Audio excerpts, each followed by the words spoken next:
इतना नुकसान कर लिया। इसलिए मेरे भाई बहन, क्रोध के समय अपने आप को बचाओ। थोड़ी देर क्रोध के पहले आवेश को अगर आपने बचा लिया तो आप जीवन में दुख से बच जाओगे।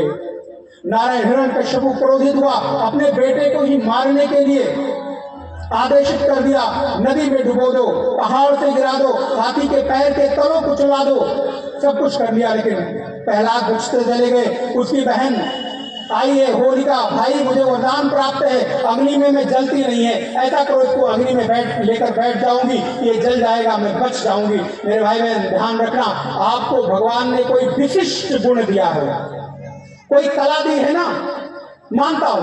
हो सकता है किसी को मीठा बोलने की कला आती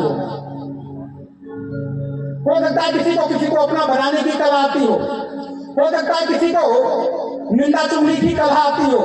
कोई भी भगवान ने आपको कला दी है तो उस कला का दुरुपयोग मत करना।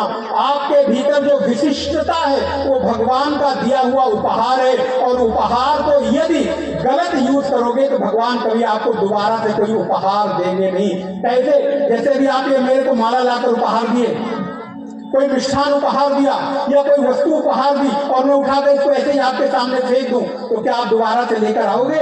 नहीं, क्योंकि वहां तो कुछ लेके जाओ उसकी कदर नहीं होती है। ऐसे ही भगवान ने आपको कोई गुण दिया है, मीठा बोलने की, क्रोध ना करने की, अच्छे व्यक्ति बने रहने की, तो उस उपहार का सदुपयोग करो, उसका जीवन के भीतर दुरुपयोग मत करो। क्योंकि भगवान ने एक बार तो दे दिया और दोबारा यदि उन्होंने देने की सोची और आपके दुरुपयोगिता को देकर उन्होंने नहीं दिया तो आपके जीवन में हानि हो जाएगी।